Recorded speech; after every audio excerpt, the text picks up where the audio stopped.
terlalu sering ke kamar mandi itu berarti orang yang banyak makan. Buat mereka sering-sering ke kamar mandi itu aib. Makanya kalian nggak perlu heran kalau apabila Imam Malik bin Anas, Imam Darul Hijrah, ketika beliau tinggal di Madinah itu nggak pernah buang air di kota Madinah. Buang air kecil maupun buang air besar di kota Madinah itu nggak pernah. Jadi kalau mau buang air kecil, buang air besar harus keluar kota Madinah dulu karena beliau sungkan di Madinah ada kuburannya Rasulullah. Karenanya dia nggak buang air di kota Madinah. Lah ini kan kayak nggak masuk akal. Ya nggak masuk akal kalau buang airnya kayak kita. Kita kan ke kamar mandi sehari minimal 7 kali. Buang air kecil, buang air besar. Nah, mereka itu bisa 15 hari sekali, sebulan 2 kali ke kamar mandi itu. Ya, makanya nanti disebutkan di sini. Para salaf, para ulama, para aulia malu kalau terlalu sering ke kamar mandi. Wadzalik, dan hal itu bidawamil ju'i syar'i ma'al jiddah, karena mereka itu senantiasa pengen untuk lapar yang syar'i, yang jangan sampai bawa penyakit. Jadi buat mereka lapar itu suatu keharusan. Pokoknya jangan terlalu kenyang. Kenyang itu sumber semua masalah, dari yang halal apalagi yang haram. Makanya disebutkan di Nasaih Diniyah di kalam Imam Abdullah bin Ali al-Haddad bahwa kenyang itu sumber semua petaka. Kenyang dari yang halal. Jadi mangan rong piring itu sumbernya penyakit. Kenapa? Karena gini, orang kalau banyak makan itu, kalau dalam ilmu, dalam kitab Ta'limu Ta'lim itu disebutkan, orang kalau banyak makan, makanan di bawah itu ketika diproses nimbulkan seperti asap atau sesuatu yang ke otak buat ngantuk. Makanya sampean kalau mangan akeh terus murah ngantuk. Kalau sudah makan banyak ngantuk, banyak tidur. Orang banyak makan banyak tidur. Orang banyak makan males. Ya. Ini dari yang halal, apalagi dari yang haram. Orang banyak makan, nafsu dan syahwatnya juga melonjak. Makanya kalau waktu Ramadan, makanya kalau para pemuda, ya ma'syara syabab man istata'a minkumul ba'ah falyatazawwaj. Wahai para pemuda, siapa di antara kalian yang sudah mampu untuk nikah, nikahlah.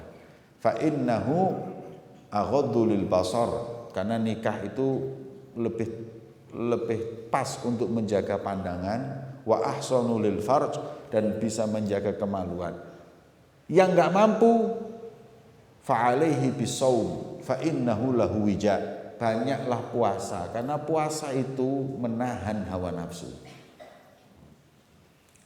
Nah, itulah keuntungan banyak lapar. Makanya kalau ini kita kandani dalam kitabnya Imam Sya'rani Al-Anwarul Qudsiyah. Al-Anwarul Qudsiyah, Imam Sya'rani punya kitab lain namanya Anwarul Qudsiyah. Anwarul Qudsiyah itu tentang kaidahnya tasawuf. Dia sebutkan bahwa yang namanya thariqah tasawuf itu ada rukunnya, kayak rukunnya sholat. Rukunnya sholat itu takbiratul ihram, surat Fatihah dan lain-lain. Adapun arkanut thariq yang pertama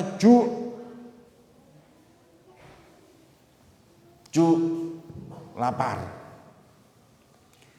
Laku sing nggumun iki kadang-kadang nek acara thariqah itu tambah berkatane wakil. Acaranya thariqahan. Ya, mau itu Thariqah Syadziliyah, mau Naqsyabandiyah, mau Thariqah Alawiyah, Thariqah apapun, semua thariqah itu rukunnya itu lapar, banyak lapar.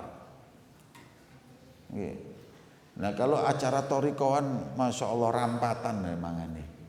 Ya, berarti itu sudah nggak sesuai dengan kaidahnya tasawuf.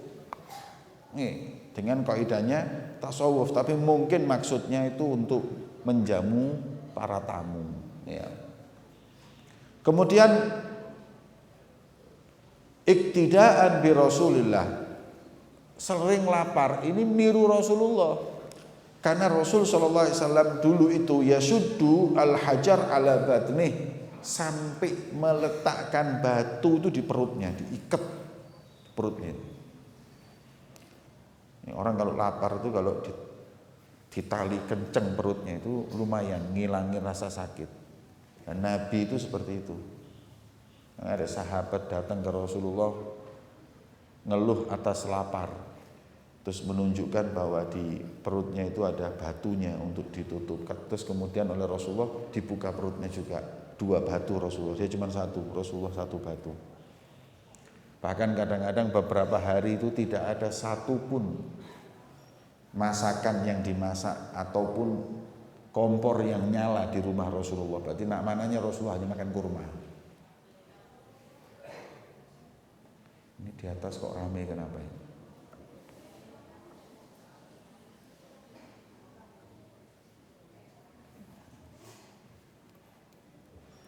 Kemudian ya, Aisyah radhiyallahu taala anha, beliau berkata, "Lau syaa sallallahu alaihi wasallam laka." Rasulullah ini kalau mau makan ya bisa lah hadirin. Mau punya istana kayak Nabi Sulaiman ya bisa, 10 bahkan.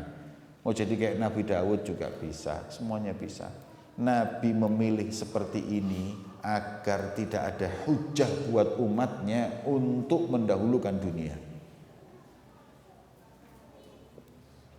Nabi yang melarat, yang miskin, umatnya kaya. Apalagi kalau nabinya kaya, waduh wis wabe wong kerja kabeh wis.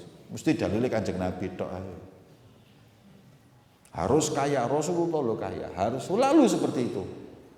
Nabi ngasih contoh miskin, itu bukan Nabi melarang kaya, tapi Nabi SAW tidak memberikan contoh kecuali yang terbaik. Ya. Makanya beliau pilih miskin. Beliau enggak mengajarkan kepada umatnya agar tidak cinta dengan dunia. Itu aja umatnya masih cinta dunia. Gimana kalau Rasulullah SAW itu diberi kekayaan?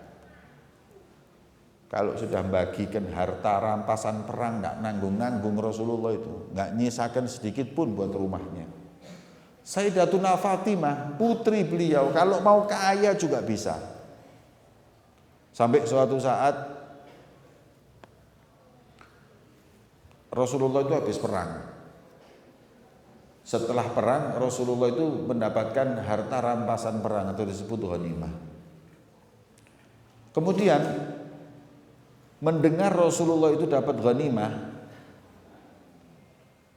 Sayyidina Ali ngomong kepada Sayyidatuna Fatimah, "Wahai Fatimah, sampaikan ke ayahmu, ya, sampaikan ke ayahmu kalau mungkin ada budak yang bisa diperbudak atau bisa diperbantukan di rumah itu buat supaya meringankan beban kita lebih baik." Kemudian Sayyidah Fatimah juga merasakan lelah hadirin, ngurusin anaknya sendiri, masakin suaminya sendiri, nggak punya pembantu Sayyidah Fatimah ini. Akhirnya beliau datang ke Rasulullah, memberanikan diri untuk minta, "Wahai ayah, aku dengar kau kemarin baru pulang dari peperangan. Kalau tidak keberatan wahai ayah, saya menginginkan budak untuk diperbantukan di rumah." Kemudian Nabi SAW menjawab seperti ini, "Wahai Fatimah, kau pilih budak atau pilih doa yang semalam Jibril mengajarkannya kepadaku. Jadi tadi malam itu saya didatengin Jibril, diajari doa. Kalau doa ini dibaca, selanjutnya doa apapun akan diterima oleh Allah. Gimana? Kamu pilih doanya Jibril atau ghanimah dari peperangan yang aku dapat kemarin? Pilih mana? Seakan-akan Rasulullah mengajarkan bahwa permintaanmu dunia itu enggak sebanding dengan akhirat yang akan aku berikan. Akhirnya kata Sayyidah Fatimah, doa ya Rasulullah, doanya Jibril semalam itu yang lebih saya pentingkan. Kata beliau, ya sudah, tadi malam Jibril mengajarkanku doa ini. Apa? Ya awwalal awwalin wa ya akhiral akhirin wa ya dzal quwwatil matin wa ya rahimal masakin wa ya arhamar rahimin. Barang siapa yang doa ditutup atau dimulai dengan ini, insya Allah dikabulkan oleh Allah. Ya awwalal awwalin, ya akhiral akhirin, wa ya dzal quwwatil matin, wa ya rahimal masakin, wa ya arhamar rahimin. Hafal enggak? Coba bareng-bareng. Ya awwalal awwalin, ya akhiral akhirin, ya dzal quwwatil matin, ya rahimal masakin, ya arhamar rahimin. Niku doa dari malaikat Jibril ke Rasulullah diajarkan kepada Sayyidatuna Fatimah Zahra. Terus pulang. Ini soundnya kok nggak tepat ini apa? Pulang, ya. Pulang sampai rumah ditanya oleh Sayyidina Ali suaminya, gimana? Sudah dapat budak yang tadi aku sampaikan atau aku katakan padamu? Beliau Sayyidina Fatimah mengatakan apa? Zahabtu li amri dunya faraja'tu li amril akhirah. Saya berangkat untuk urusan dunia, tapi saya pulang mendapat urusan akhirat. Lebih berharga dari dunia. Apa itu? Doa allamahu iyah Jibril alaihi salam. Doa yang semalam diajarkan Jibril alaihi salam. Doa ini disebutkan tadi doanya. Jadi memang Nabi tidak menyukai kemewahan dan lebih memilih kemiskinan, bahkan makan itu jarang. Kemudian walakinnahu kana yu'thir ala nafsi. Beliau tidak mau. Lebih cenderung kalau Rasulullah itu mendahulukan makanan itu ke orang lain daripada dirinya. Ithar. Yu'thiruna ala anfusihim walau kana bihim khasasah. Di Quran disebutkan mereka lebih mendahulukan orang lain ya daripada dirinya, walaupun kadang mereka juga butuh. Lebih senang gitu Rasulullah. Qultu qad kana lahu sallallahu alaihi wasallam maqam akhar akmal min hadza. Dan ada lebih dari ini. Wa huwa innahu kana yabda bi nafsihi wa la yaju' illa ittiraran. Ya. Beliau ya, bahkan itu nggak pernah merasakan lapar ya, kecuali darurat ya. Kecuali darurat li'annal kamil min sya'nih an yujfi tabi'atihi haqqa, karena beliau memiliki kelebihan yang nggak dimiliki oleh orang-orang lain, seperti ya, memiliki kekuatan dan lain-lain yang lebih dari manusia biasa. Kemudian li'annahu mas'ulun anha fama ja'a ikhtiyaron. Nabi SAW nggak pernah laparnya itu pilihan. Wa athar ala nafsihi illa liyaktadiha bidzalik fafham.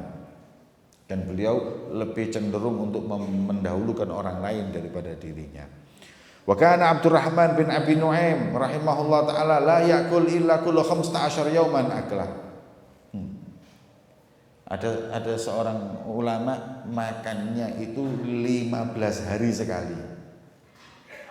Ya barek. Terus kan tidak masuk akal ini. Mana ada orang 15 hari sekali makan? Tidak masuk akal. Nyebar rombongan, gak masuk akal. Ada orang makan 15 hari sekali. Sampai akhirnya balagha dzalika Hajjaj bin Yusuf. Siapa Hajjaj bin Yusuf ini? Panglima perang miliknya Yazid bin Muawiyah. Kuat jeme wong wis. Masih tabiin disikat kabeh dibunuhi. Berapa banyak orang-orang tabiin bahkan ya, umat Islam yang dipenggal kepalanya oleh Hajjaj bin Yusuf. Ganas. Ya, bahkan menumpahkan darah umat Islam di depan Ka'bah. Ini Hajjaj bin Yusuf ini. Ya. Na'udzubillah, kalau baca sejarahnya Hajjaj bin Yusuf ini waduh kejeme wong. Kejam. Ya. Bahkan kalau tidak salah Hajjaj bin Yusuf itu yang membunuh Sayyidina Abdullah bin Zubair. Ya. Bos pokoknya nggak nurut bunuh. Ini panglimanya Bani Umayyah ini. Yang kalau tidak salah Yazid bin Muawiyah. Hajjaj ini. Hajjaj bin Yusuf itu dengar bahwa ini tabi'in satu ini kalau makan 15 hari sekali. Enggak percaya beliau. Akhirnya apa? Da'ahu thumma amara bihi fawudhi'a fi baitin wa ughliq 'alaihi al-bab 15 yauman. Di penjara, diletakkan di rumah, dikunciin selama 15 hari. Mau dibuktikan betul enggak ini? Ayo mangano mari mangan dilebokno omah tutup 15 dino. Setelah 15 hari fatahale fa idza huwa qaimun yusalli. Setelah 15 hari Hajjaj buka pintu, dilihat ini orang masih sholat. Masya Allah, istimewa. Ya. Kan Syekh Abu Bakar bin Salim juga begitu. Beliau kalau lagi uzlah di Syekh Nabi Allah itu makan sehari cuma sekali dengan kurma berapa biji. Ya, seperti itu. Ini nanti kita akan lihat sebagian ulama makannya dikit, tapi kita nanti akan lihat sebagian ulama makannya banyak. Tapi kabeh ono dalile. Ya, semua ada dalilnya. Kita baca. Kemudian wa kana Abdullah bin Zubair yatwi usbu' kan la yakul ila yaum as-sabt. Abdullah bin Zubair itu enggak makan dalam seminggu itu kecuali hari Sabtu. Karena Sabtu itu puasanya orang Yahudi, mukhalafah lil Yahudi. Jadi kayak puasa gitu, tapi kecuali Sabtu enggak puasa. Supaya nggak sama. Kalau Yahudi itu kan puasanya Sabtu, jadi dia Sabtu nggak mau nyamain Yahudi. Seminggu sekali makan. Ini sahabat Abdullah bin Zubair. Abdullah bin Zubair itu anaknya siapa? Abdullah bin Zubair bin Al-Awam, anaknya Zubair bin Al-Awam. Zubair bin Al-Awam itu suaminya siapa? Asma binti Abi Bakar. Suaminya Sayyidatuna Asma binti Abi Bakar. Sayyidatuna Asma itu yang membawakan makanan ketika Rasul Shallallahu Alaihi Wasallam sembunyi di gua Thawr ketika lari dikejar orang-orang kafir tersebut. Abdullah bin Zubair ini termasuk sahabat yang pertama kali masuk ke perutnya ketika lahir.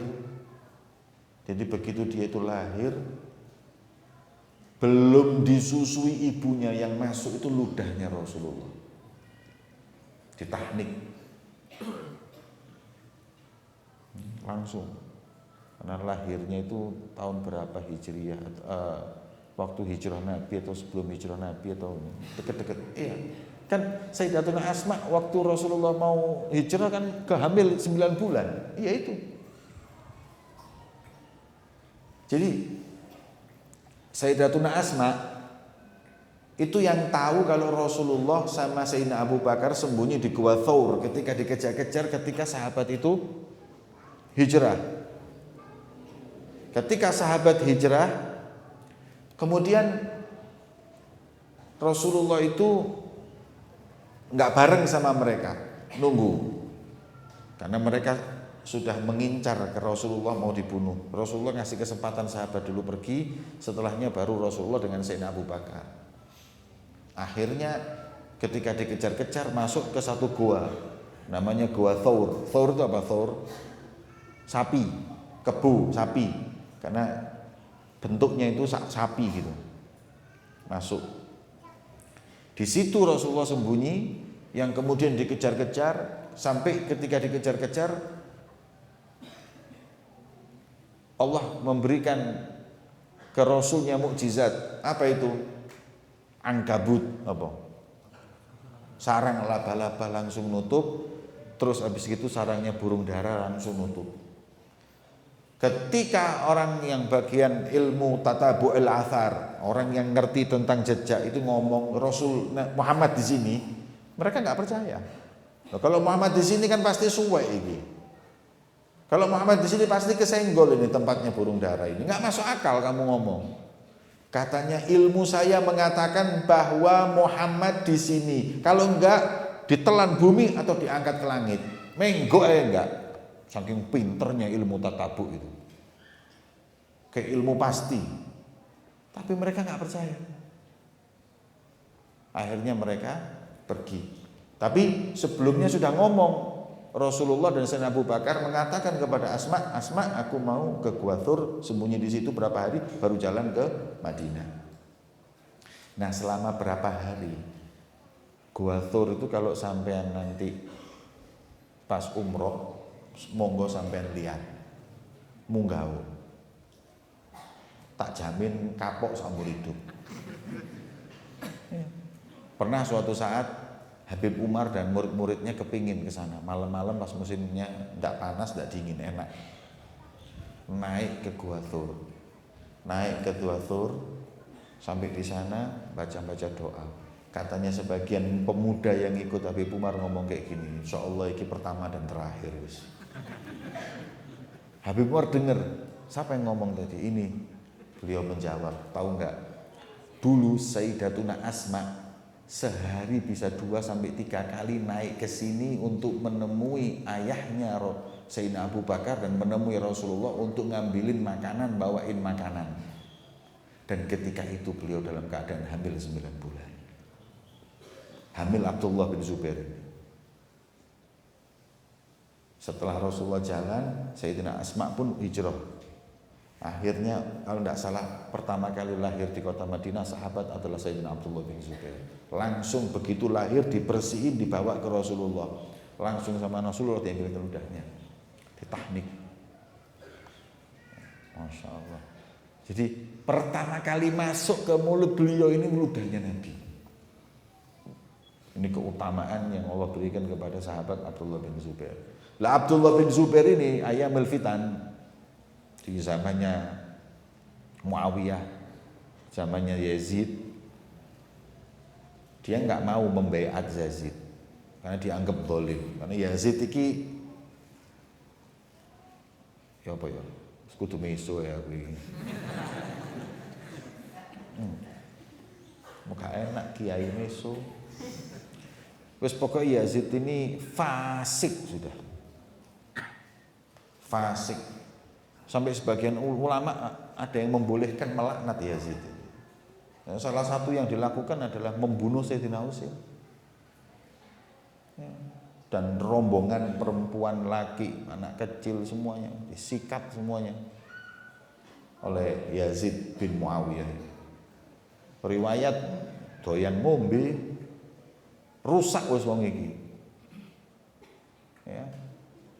Kita kalau ayahnya Sayyiduna Muawiyah nggak berani ngomong. Walaupun sempat perang dengan Sayyidina Ali, berbeda ijtihad, tapi tetap sahabat yang masih harus kita hargai. Dan dalam riwayat taubat dan ijtihadnya salah dan taubat di akhir hidupnya. Tapi kalau Yazid tidak. Yazid tidak. Makanya tidak ada. Makanya aku bingung ono wong anake dijenengno Yazid iku lho ya apa. Aku tak loko bae. Tapi kalau ada abunya nggak apa-apa, Abu Yazid. Tapi ya wallahu a'lam, mungkin niatnya bukan itu. Ada mungkin ada apa? Ada ulama lain namanya Yazid. Ya. Jadi apa? Akhirnya ya seperti itu, bukan bermaksud untuk mencemooh atau sengaja mengambil kesempatan untuk fitnah, enggak. Ada orang namanya Yazid juga baik. Ya. Tapi kalau saya ya enggak mau. Ya, saya enggak mau punya anak namanya Yazid, enggak mau. Santri jenenge Yazid tolong diganti. Lek ono abune enggak apa-apa, Abu Yazid enggak apa-apa. Karena itu Abu Yazid Al-Bustami. Tapi kalau Yazid aja enggak tepat. Ya karena tadi itu kedolimannya itu yang disepakati ulama. Ya. Habaib lewis eling Yazid kudu ngamuk ya guys. Ya karena gimana enggak yang membantai mbahnya. Tapi mau enggak mau kita diajarkan untuk tidak boleh dendam. Kalau manfaati lopo. Karena sudah selesai, sudah terjadi. Ada ngamuk Mbak Yazid itu di endi? Mau ngamuk sama Bani Umayyah di mana? Jadi kalau ada orang yang mengajarkan kita benci mencaci Yazid dan Bani Umayyah, itu wong politik kabeh. Politik. Karena sudah ada Bani Umayyah lah apa diungkit-ungkit. Kurang kerjaan. Nah, Yazid ini ketika dijadikan khalifah, Abdullah bin Zubair nggak mau membaiat, sampai akhirnya perang dengan Yazid. Dia bilang kalau daripada aku baiat, daripada aku menyetujui, dukung kamu, lebih baik saya mati. Nggak mau. Akhirnya ya wis perang. Sebelum perang datengin ibunya, waktu itu masih hidup, Sayyidatuna Asma binti Abi Bakar. Minta izin, minta ridho. Aku diuber-uber Mbak Yazid gara-gara tidak mau baiat dia. Ya sudah, saya daripada harus membaiat, harus berbohong, saya nggak mau. Mending nantang perang ya, ayo perang wis. Kata ibunya, ya sudah nak. Kalau kau berpegangan dengan ini nggak apa-apa, sudah bismillah perang. Sebelum kau perang mendekat, aku pingin dipeluk, dirangkul. Setelah dirangkul, kakinya diangkat, dipastiin pakai celana atau tidak. Kemudian tanya sama ibunya, kenapa ibu? Anakku, aku khawatir ketika kau nanti dibantai oleh pasukannya Yazid. Kemudian kau jatuh, gamismu, sarungmu buka, auratmu kelihatan. Aku khawatir auratmu kelihatan. Jadi sebaiknya pakai celana supaya auratmu nggak kelihatan. Sing dipikir ojo sampai ketok aurat. Wong lanang lho padha. Makanya kalau nek ngaji gawe sarung ojo sempakan tok. Numpak sepeda, numpak opo, ndelosor kon Bu. Ketok kabeh auratmu. Sunnah pakai celana itu sunnah. Di dalam sarung itu sunnah pakai celana. Kata Rasulullah, pernah zamannya Rasulullah itu pernah dilapori sahabat, ada seorang perempuan naik onta atau naik kuda jatuh. Langsung jenenge wong wedok lugur mekangkang. Roke buka. Waduh, Allah pakai celana. Akhirnya nggak kelihatan auratnya. Rasul dilapori, ya Rasulullah untung.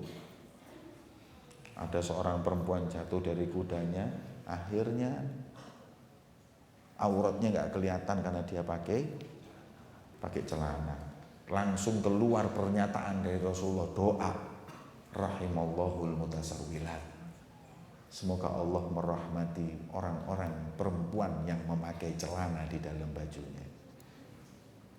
Sing ditungakno Kanjeng Nabi niku wong wedok sing gawe celana ndek jerone rok, dudu sing celana antok karo ndek rok. Nek celana antok enggak ndek rok ya nutup aurat, tapi enggak dapat doanya Nabi. Kalau dapat doanya Nabi pakai baju panjang tapi dalamnya ada celananya. Nah, al-ibrah bi umumi lafzi la bi khususi sabab. Ini kaidah. Berarti doa Nabi itu umum buat siapapun. Jenengan nggih ngoten. Kalau mau dapat doa rahmatnya Nabi, kalau sarungan dalamnya pakai apa? Celana. Dan celana itu warnanya apapun monggo, yang penting nutupin aurat, jangan sampai kelihatan. Karena itu celana dalam. Jangan nanti gaya sarung terus sarungnya celananya kelihatan. Nah, masuk celana dalam dipamerno ya apa kira? Usum pamer sempak ini. Ya. Maka itu Sayyidina Abdullah bin Zubair keluar dan akhirnya betul dibantai dan dibunuh oleh Yazid dan pasukannya. Ya. La ilaha illallah. Wa kana Abdullah bin Zubair radhiyallahu ta'ala yatwil usbu' la yakul ila yaumis sabat. Itulah riwayatnya Sayyidina Abdullah bin Zubair. Seperti itu ahli ibadahnya. Seminggu sekali kalau makan hadirin. Masya Allah. Tapi bukan puasa. Kalau puasa itu ya puasa nggak boleh, gandeng itu nggak boleh. Itu wisol haram kecuali buat Nabi nggak apa-apa. Jadi hari ini puasa harus buka walaupun sedikit. Sahur sunnah, tapi nggak sahur nggak apa-apa. Tapi kalau ada orang puasa 2 hari sekali, bukone niku jadi Jumat poso nggak buka, sampai Sabtu langsung puasa lagi, Sabtu baru buka. Itu wisol haram hukumnya, nggak boleh malah. Kecuali Nabi boleh. Nabi boleh. Jadi ada sesuatu khususia buat Nabi itu yang kita anggap enak, ada yang kita anggap lebih berat dan jauh. Seperti wisol ini. Wisol kalau kita nggak boleh, tapi kalau Nabi boleh. Berat tuh ini. Kita nggak bangun malam nggak dosa. Kalau Nabi itu nggak boleh nggak bangun malam, wajib bangun malam buat Nabi. Ya. Itu namanya khususianya Nabi. Nah itu khususia yang berat. Yang ini yang kita lihat. Jangan kita kepingin khususia Nabi sing enak, rabi rolas. Enggak boleh kayak gitu. Wa kana al-Imam Abu Hanifah muqallilan fil akal jiddan. Imam Abu Hanifah itu kalau makan dikit banget. Kana yakul kama yakulu tayr fil gillah. Kalau makan seperti makannya apa? Burung. Saya lihat orang makan dikit itu termasuk guru saya. Kalau dikasih makan diumek-umek. Tak delok iya lek mangan. Nasi itu cuma di ini tok. Enggak terus makan banyak. Nyenengno wong. Jadi memang seperti itu. Tapi kalau ada ulama makan banyak nanti kita bahas. Ya, tapi yang mayoritas seperti ini. Ya. Walam yakun fi baitihi illa al-hasir. Imam Abu Hanifah itu di rumahnya enggak ada spring bed. Enggak ada TV. Enggak ada apa-apa di rumahnya. Yang ada cuman hasir. Apa hasir? Kloso, tikar. Tidurnya di tikar. Imam Abu Hanifah. Ya Allah. Ini Imam Abu Hanifah ini gurunya Imam Malik. Imam Abu Hanifah muridnya Imam Atha bin Rabah. Tadi yang disebutkan dari awal Atha bin Rabah. Atha bin Rabah itu tabi'in. Kalau Imam Abu Hanifah kan tabi'in, jadi muridnya. Ya.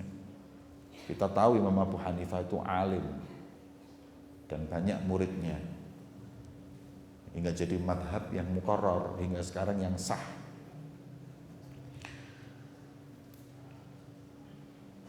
Dalam kitab Sab'ab Kutub Mufidah Habib Ali bin Ahmad Segaf disebutkan bahwa Abu Hanifah, Imam Syafi'i, Imam Malik, Imam Ahmad bin Hambal ini bukan cuman sekedar ulama, tapi mereka aulia. Loh, Imam Abu Hanifah ini kalau sholat subuh pakai wudhu sholat isya dia. Karena makannya dikit. Mari ini kan wudhu saiki. Mari ini sembahyang isya. Jangan tidur. Ibadah maca kitab ngaji sampai subuh dan tidak batal. Iso kan? Isya wudhu maghrib lo kebobolan. Ya. Apalagi subuh dengan wudhu isya. Ya. Itu ibarat tentang bagaimana mujahadahnya orang dulu. Seperti itu Syekh Abu Bakar bin Salim juga seperti itu. Waqad kana Abu Sulaiman Ad-Darani rahimahullah taala yaqul ahlama takun li al-ibadah idza alsaqat batni bi dhahri. Paling nikmatnya ibadah buat aku, kata beliau, kalau sudah perutku ini saking nggak ada isinya sampai kayak melekat sama punggungku. Terus ketika lapar seperti itu, terus ibadah nikmatnya. Lapar itu suatu kenikmatan. Ya. Makanya ibadahnya orang lapar sama kenyang itu kan beda. Kalau orang kenyang kan semua ngantuk tok. Tapi kalau orang lapar, lapar itu jadi nggak enak itu kalau kebiasaan. Kebiasaan makan, jadi kalau lapar nggak bisa. Tapi kalau kita sudah biasa puasa, biasa ngurangi makan, nanti makan banyak nggak bisa. Ini semua ini kebiasaan, hadirin. Kita itu lihat ini kayak nggak masuk akal, karena kita ini biasa makan banyak. Saya teruskan. Fa innal hikmah kal arus tatlubul baitul khali tanam fihi litakhlu fihi bi sahibiha. Karena dianggap perut itu seperti kamar pengantin. Kalau kosong itu kan enak, kalau rame nggak enak. Kemudian Hasan al-Basri beliau berkata, jangan sekali-kali kau makan dengan 2 lauk. Karena makan dengan lauk yang macam-macam itu makanannya orang munafik. Waduh, pon. Ya apa wis? Segot, menjes, tahu, tempe, kerupuk, lecep, durung sayure. Bayangin hadirin. Kita sudah terbiasa dengan makan macam-macam. Orang-orang dulu tuh makan ya satu, nasi, lauknya satu, sudah itu. Berarti makanannya orang yang tidak munafik mendek pondok tok iki wis. Ya, situ karena hidup kita ini untuk makan. Wong kita ini kadang-kadang makan itu takon mbek bojoku mangan apa bengi. Iki durung tek lho takon kok bengi mangan apa. Sing dipikire utek iki nakam tok ae wis. Ya. Makanya kata Sayyidina Ali, orang itu kalau pikirannya makan, harga dirinya seperti apa yang keluar dari perutnya. Kalau orang pikirannya perut, harga dirinya seperti apa yang keluar dari perutnya. Wis kan regane. Mangan mrene mangan ndi? Mangan ndi mangan tok urip ge mangan tok. Oh niki menungso apa sapi. Maka itu disebut di sini enggak boleh. Ini sampai seperti itunya hadirin. Wa qad ra'a Amirul Mukminin rajulan qad tadallat jildatu batni. Sayyidina Umar bin Khattab pernah lihat orang perutnya gemuk. Aku tok daripada ini sing umur. Apa yang dilakukan? Fa'alahu bidurrah, disek kepuk ambil pecut petengi. Sambil berkata, inna hadhihi tushbihu jaldabatni kafir. Ini perut mirip dengan perutnya orang-orang kafir.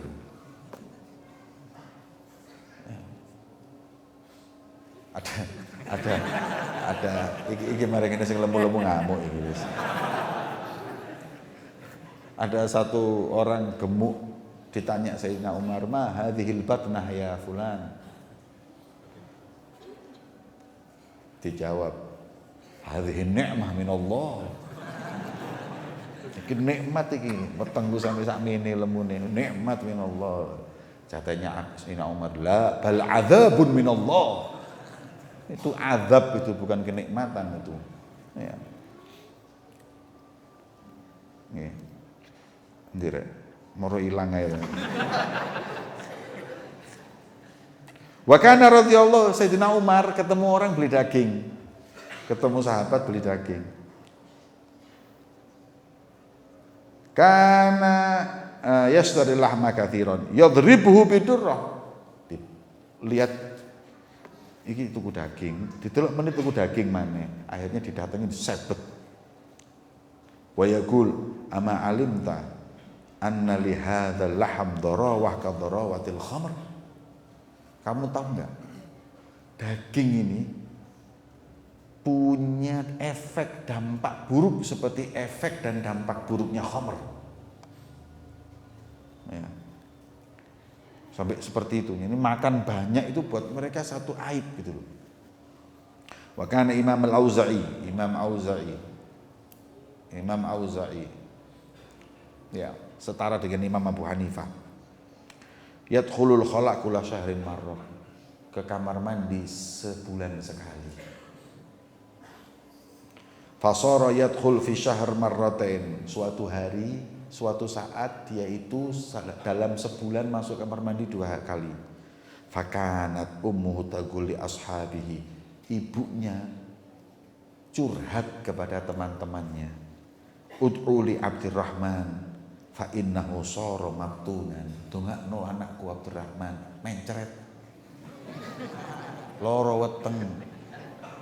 Sebulan 2 kali dianggap oleh ibunya sakit.